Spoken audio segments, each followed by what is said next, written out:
They thought she was weak. They thought he was stupid. That was their first mistake. When two white officers planted drugs in Amara Lewis's trunk, they didn't expect her to smile. Because behind that calm gaze was a CIA asset, and a plan they never saw coming. In another city, Elijah Cross, 17, stood alone in front of a judge who called him a joke. They laughed when he said he'd represent himself. They stopped laughing when he exposed their lies, one by one. This wasn't luck. This wasn't coincidence. This was strategy. 2 cases, 1 system, and 2 people who knew exactly how to take it down. The courtroom was ready to destroy them, but this time, the courtroom was the one that got destroyed. The night was too quiet. Amara Lewis recorded a voice memo to herself just before midnight, time-stamped and geotagged using her encrypted app. "Final sweep complete," she said. "No tails. Clean exit." She had done this dozens of times before, but something about that night felt wrong. The air felt heavier, like something was about to snap. On the outside, she was composed, impeccable. Dark blouse, light blazer, calm posture. The kind of woman who could vanish in a crowd or command the room if she chose to. She was 2 blocks from home, her silent SUV gliding through the residential streets of Griffin, Georgia, when the lights appeared in her rearview mirror. Blue. Red. Spinning slow, almost lazy. But she knew. This wasn't a routine stop. It was a test. And if Amara Lewis knew how to do anything, it was how to pass tests. She pulled over smoothly, unclipped her seatbelt, turned off the engine. Her right hand moved to the glove box, not for documents, but to activate her internal recorder. Hidden mic. Lapel-cam sewn discreetly into her collar, all operational. The first officer approached. White. Muscular. Arms crossed like he was starring in a budget action flick. "Good evening, ma'am. License and registration, please." "Good evening, officer. May I ask the reason for the stop?" He smiled, a slow, practiced smirk. "Your rear plate is partially obstructed." A lie, she knew. And he knew that she knew. Amara handed over the documents. The second officer moved in from behind, scanning the back of her SUV. Grinning. "Well, look at that," he said. "What's this in the trunk?" The first one didn't even pretend to be surprised. "Ma'am, step out of the vehicle." She did, calmly, without hesitation. "Tell me," she said, locking eyes with both of them. "What exactly do you think you've found?" "A package," said the second cop. "White powder, enough to charge you with intent to distribute." She said nothing, just studied their faces. They were too relaxed, too rehearsed. It had been planted, and it had been rushed. "Anything you'd like to say before we proceed?" the first one asked. Amara gave a soft smile, one that made both men glance at each other, uncertain. "Yes," she said. "You're both going to regret this." They cuffed her right there, hands behind her back, face toward the street. But even as the cold metal tightened around her wrists, her mind was already in motion. "They don't know who I am. They have no idea what they've just triggered." In the backseat of the patrol car, the 2 officers laughed and mocked her, as if she were just another black woman caught up in something she didn't understand. A statistic, a joke. But Amara remained silent, watching everything. How many cars passed? Which cameras caught her image? The names on the badges? The exact timestamps? Every corner of the precinct burned into her memory. Every word logged, every glance tracked. She noticed how Officer Nartu tapped twice on his radio before entering the garage, signal. She noted the missing security camera near the evidence room door. She saw how the night sergeant didn't even look at her, but signed off on the chain of custody log with a coffee-stained hand. This wasn't just corruption. This was structure, system, practice. At the station, the performance continued. "Open and shut case," one of the cops said. "No resistance. Dope in the trunk. Arrest made." "What's her story?" asked the night sergeant. "Says we'll regret it. You know how it is. They all say that. But none of them knew. None of them knew that Amara Lewis had served as a CIA field analyst for over 8 years, that she was in Georgia for a mission, that her final report, compiled over months of covert surveillance, was scheduled to close the very next morning. And now, the 2 officers who thought they had just locked away another nobody had actually inserted themselves into a federal investigation she was personally leading. In the holding cell, Amara didn't cry. She didn't demand a lawyer. She didn't shout. She took a breath, looked straight into the corner-mounted camera, and whispered, "Activate Protocol N47. The satellite ping went out within seconds. Across the city, a notification lit up a laptop screen in a dimly lit apartment.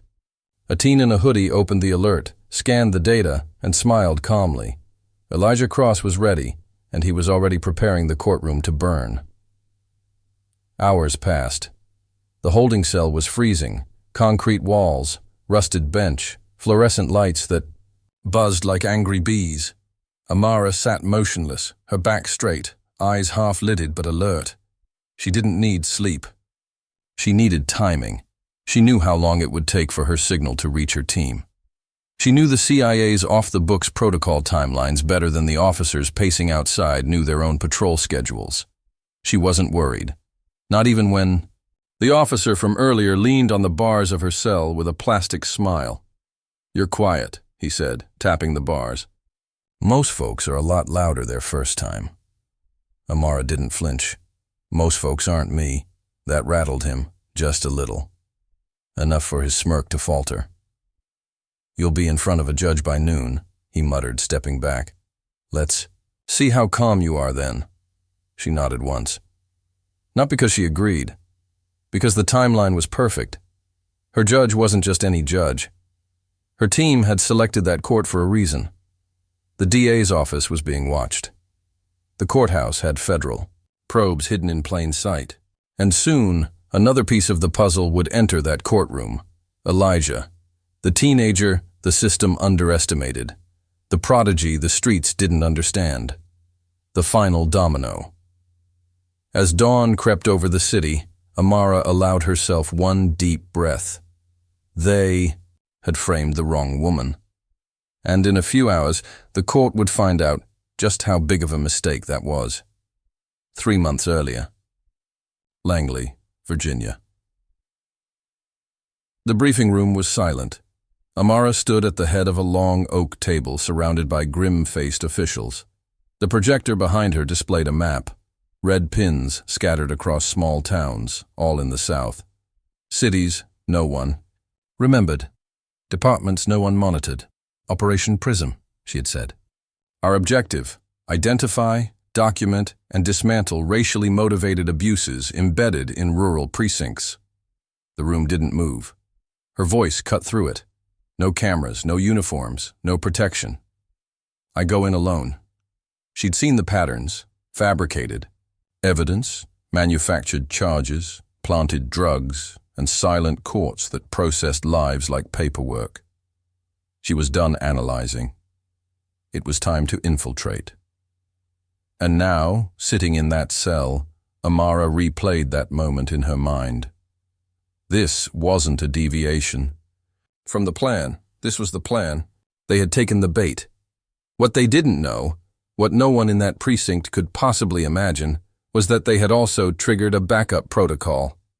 A second operative, one that would never appear in any official file. Not a federal agent. Not even an adult. Elijah Cross. The moment she activated Protocol N47, his role began. They had their show in the jail. But he would take the stage in court, and when the curtain rose, the system wouldn't just be exposed. It would be shattered.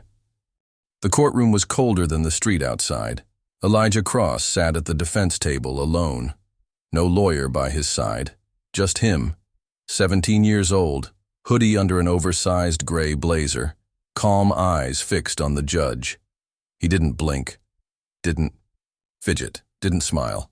Because today wasn't about appearances. It was about strategy. To everyone in that room, he looked like a kid pretending to be a man. But the truth was exactly the opposite. Judge Frederick Monroe scribbled something lazy into his notes. The man didn't even glance at Elijah, just another name on another docket, the kind of judge who carried his bias like a badge. His glasses slid down the bridge of his nose, and he let them hang there, crooked, disinterested, dismissive. Across the aisle, Prosecutor Dana Voss was already stretching her neck like she was preparing for an easy win. She looked polished, overconfident, and entirely unaware that she was walking into the worst embarrassment of her career. The bailiff leaned against the wall, arms crossed, smirking. The clerk adjusted her headset. The public defender sitting behind Elijah? Quiet. She wasn't needed. Because Elijah had come prepared to make history. The clerk called it out loud. Case number 0487, the state of Georgia versus Elijah Cross. The judge barely looked up. Ms. Voss, begin. The prosecutor walked confidently to the center of the courtroom, her heels ticking like metronomes of arrogance. Ladies and gentlemen, she said, glancing toward the jury, this is not a complicated case. It's not dramatic. It's not special. It's simply obvious. She turned to gesture toward Elijah without even fully facing him. The defendant was arrested after a police pursuit in a stolen vehicle. His fingerprints were on the wheel. He resisted officers. Surveillance shows a male figure matching his build. The car was reported stolen less than 2 hours before he was caught in it. She smiled softly. And now he wants you to believe. He's innocent. The jurors glanced at Elijah, then at her, then at the judge. It was silent. Dana Voss nodded to the judge and sat down, confident, complacent. Then Elijah stood. No announcement. No hesitation, just movement. I'll be representing myself, Your Honor. The statement detonated across the room like a hidden mine. The gallery whispered. The public defender froze. The judge blinked like he had misheard. You'll what? Monroe asked, incredulous. I will represent myself in this matter, Elijah repeated, voice level. You're a child, Voss said, half laughing. I'm a defendant with a right to a defense, Elijah answered, calmly turning toward her. And you're a prosecutor about to get very uncomfortable. That shut her up. Monroe sighed. Mr. Cross, I strongly advise against— Noted, Elijah interrupted. I waive formal counsel and accept full responsibility for my defense. The judge pinched his nose, annoyed. Very well. The court allows it. But be warned, this is not a debate club. Understood, Your Honor. He walked to the center of the courtroom. Stood exactly where Voss had. Matched her posture. Then let the silence stretch. Not too long. Just enough. The prosecution has built their case around assumption, not truth. He turned to the jury, not with passion, but with precision. Yes, I was arrested near the stolen car, but not in it. There are no fingerprints on the door handle, no video placing me inside, only on the wheel. And that car, it was parked and left unattended hours before it was reported stolen. He pulled out a photo. This was taken 3 hours before my arrest. That's me, walking past the car. He paused, not stealing it, not driving it, just passing by. Dana. Voss stood. Objection. Overruled, the judge muttered, now actually paying attention. Elijah continued. Let's talk about fingerprints. I admit, mine were on the wheel. I touched the car. You know why? Because the door was wide, open, and I was curious. Stupid, maybe, but not criminal. He took a slow breath. And your officer, Brener, filed a report claiming he saw me flee from the vehicle. But Brenner's cruiser GPS logs? They place him 3 blocks away, and his dashcam was mysteriously offline. Again. He turned back to Voss. Is that coincidence or coordination? The jury leaned in. Elijah pulled out a second document. A Freedom of Information request I filed last month shows that Officer Brener has been involved in 17 similar arrests in the last year, 16 of them black males, 9 of them under the age of 18, and most of them pled guilty because they couldn't afford to fight. He let that hang. This isn't just about me. It's about how many of us never had the chance to speak. Dana Voss's mouth tightened. And now, the big one, Elijah said. This, he held up a signed letter, is from the registered owner of the vehicle. He told officers that the person who drove away with his car was a white male, wearing a navy hoodie. He turned to the jury. Do I look like that description? Silence. I'll wait. Even the judge was still now. And somewhere outside that courtroom, a quiet signal had been received. A different case, a different room, but connected by something bigger. Because Elijah wasn't acting alone. He was the trigger. And what came next would shake the system to its core. The courthouse lobby was buzzing with noise. Reporters lined the front steps. Cameramen elbowed for position. Security guards radioed updates every 3 minutes. And just past the metal detectors, inside the wide glass entrance, walked a woman who didn't belong on any docket, but was more important than anyone listed, Amara Lewis. Same dark blazer, same calm eyes. But everything else had changed. She wasn't here to stand trial. She was here to watch one, and not just any trial, his. The CIA had flagged the Elijah Cross case 2 weeks earlier. Same officers, same pattern, same lies, his. Arrest had all the fingerprints of a larger problem, one she had been assigned to uncover.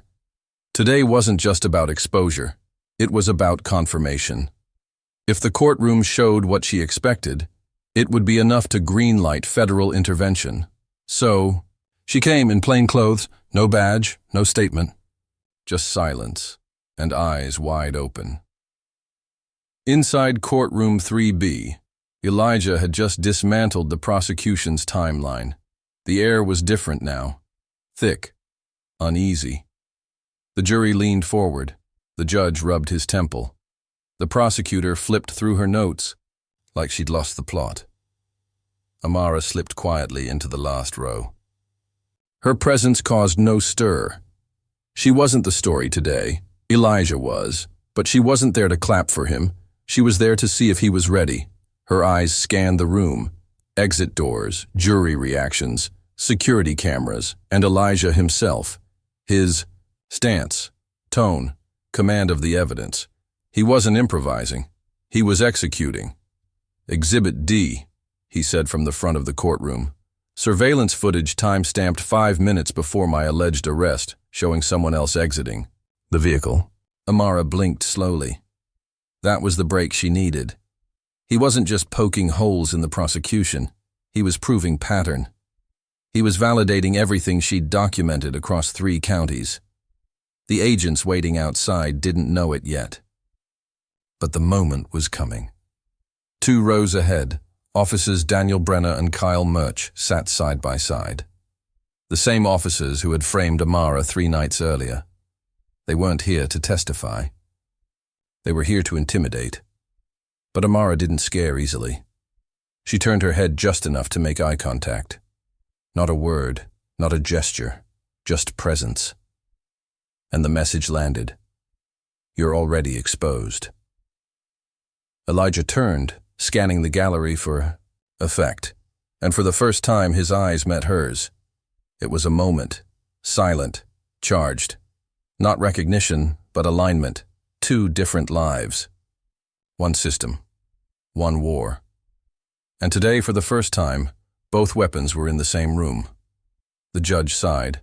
The prosecutor stood to object, then hesitated. The bailiff adjusted his belt like he didn't know what to do with his hands. From her seat, Amara observed it all and whispered to herself, he's ready, and so was she. Dana Voss was unraveling. She had flipped through her notes twice, trying to find something, anything, to throw back at Elijah Cross. But nothing fit. Every piece of her case was crumbling. The timeline was wrong. The witness statement contradicted. The surveillance. The dashcam footage was missing. And now the defendant, 17, self-represented, was rewriting the script. She stood up again, but slower this time. Objection, she muttered, her voice lacking its earlier sharpness. The defendant is speculating. Judge Monroe looked over his glasses. He's citing verified evidence. Overruled. The room stirred. Elijah didn't flinch. He turned another page in his binder. Yes, binder. And stepped forward. Let's revisit Officer Brener's report, he said. It claims I was apprehended while fleeing the scene. But this, he lifted a document, is a copy of the 911 call transcript made by the witness who reported the abandoned vehicle. That call was logged 10 minutes after I was already in police custody. He paused. So either time travel exists, or someone's lying. The gallery chuckled. The bailiff barked for order. Amara didn't smile, but she felt it. The shift. Elijah wasn't just defending himself. He was cracking open a system built on shortcuts and silence. Every sentence he spoke peeled back another layer.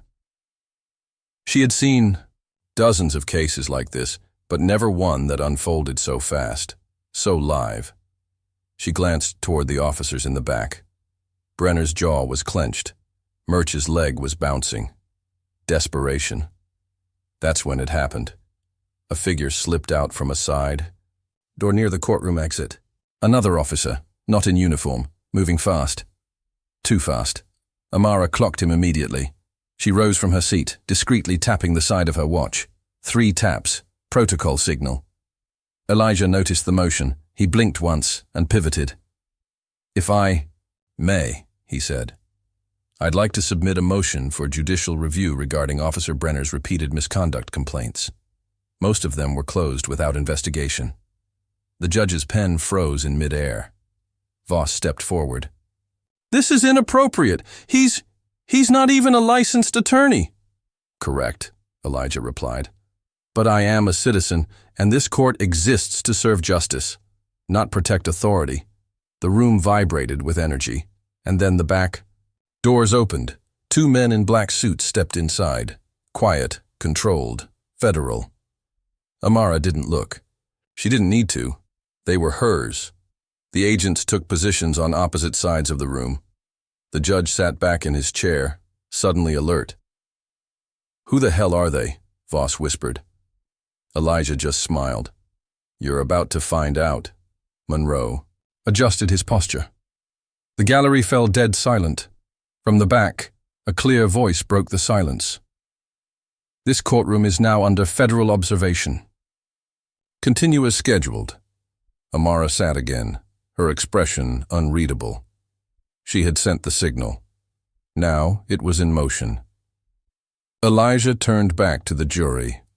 Members of the jury, he said, what you've witnessed today isn't just a broken case. It's a reflection of how easily power can twist truth. He held up the final document. This isn't about me walking free. It's about no one else having to walk chained for the same lie. In the back, Officer Brener shifted in his seat. His mouth opened, then closed. Murch leaned forward, whispering something too fast, too low.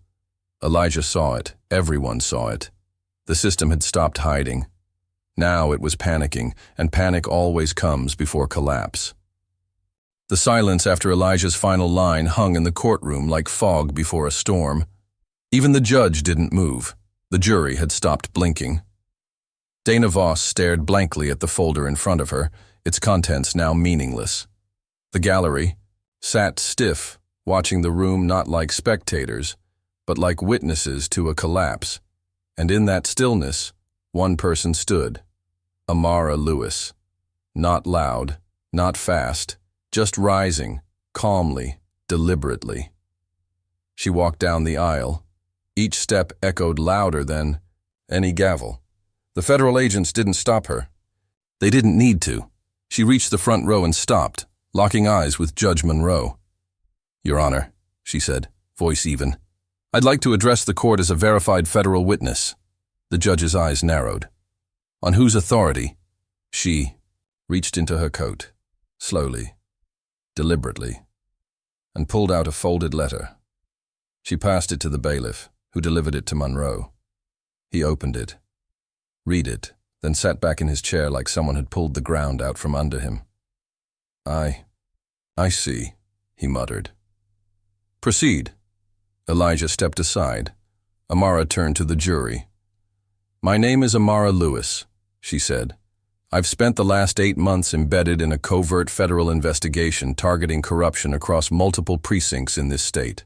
Gasps. "Including the arrests of innocent individuals based on falsified reports, planted evidence, and coordinated suppression." She turned to the judge.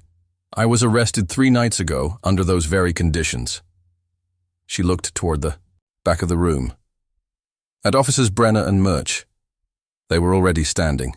One of them reached for the exit. The agents moved before he even touched the handle. "Sit down," one of them said, badge now clearly visible. Handcuffs clicked into place. The gallery erupted. A reporter dropped his phone. One juror covered her mouth. The prosecutor finally stood, voice shaking. "This is outrageous." Amara turned to her. "No. What's outrageous is that you knew." Voss's face drained of color. "You prosecuted those cases. You signed off on the evidence. You approved charges without question. You protected a pattern, not a person." Elijah stood silently behind her, watching, absorbing, and then he spoke. "She's right." Everyone turned. "Officer Brener planted evidence in my case. But he also did it to 17 others. Most of them pled guilty. Some are still in prison. He pulled a document from his binder. This is a list of every arrest he made in the last 2 years, cross-referenced with misconduct complaints. Pattern confirmed. He placed it on the evidence table. I rest my case." The judge didn't speak. Not at first, then slowly he nodded. Motion granted. Charges dismissed.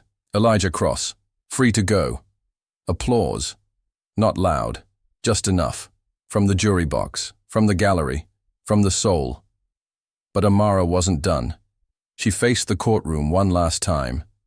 "This isn't the end. It's the beginning. Because today you saw it, you felt it. Truth, out loud, in a place that forgot how to listen." She turned and walked out, leaving the doors wide open behind her. The courtroom was almost empty now. Where there had been shouting, now there was silence. Where there had been chaos, now there was clarity. And where there had been injustice, now, finally, there was light. Elijah Cross sat on the bench just outside the room where his life had nearly been stolen from him. Not by a stranger, but by a system that had never seen him for who he really was. The weight of everything pressed down, but it didn't crush him anymore. He had made it through. The verdict was just the beginning. Inside the courtroom, officials scrambled. The prosecutor who had bent the law to break him was now being interrogated by her own peers. The police officers who had fabricated evidence, already under arrest, hands cuffed by the very system they thought they controlled. Justice hadn't just been served. It had been reclaimed. He stood, and when he did, the world felt different. Not louder, not easier, but clearer. As he stepped out into the hall, he saw Amara Lewis waiting for him.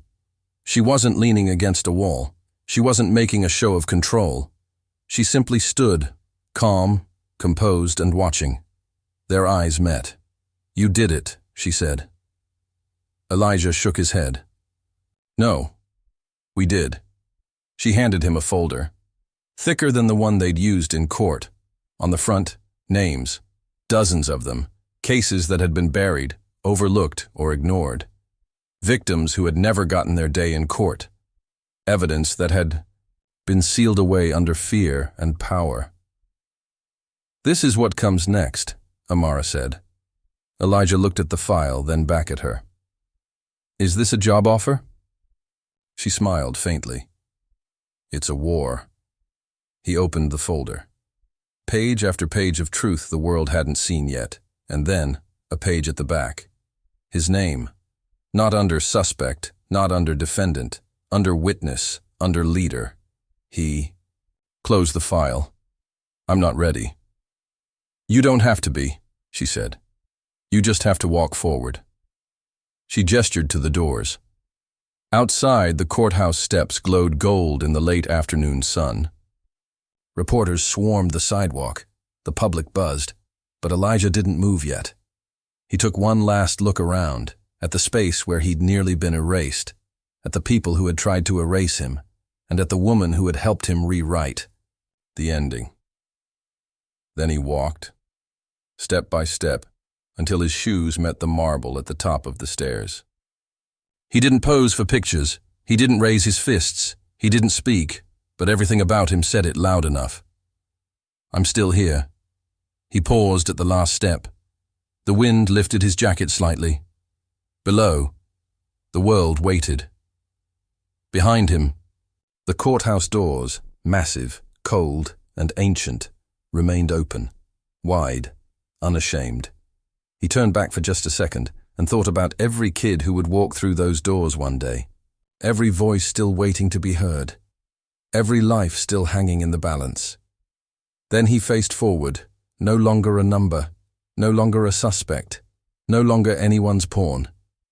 Just Elijah Cross, a name with power, a story with weight.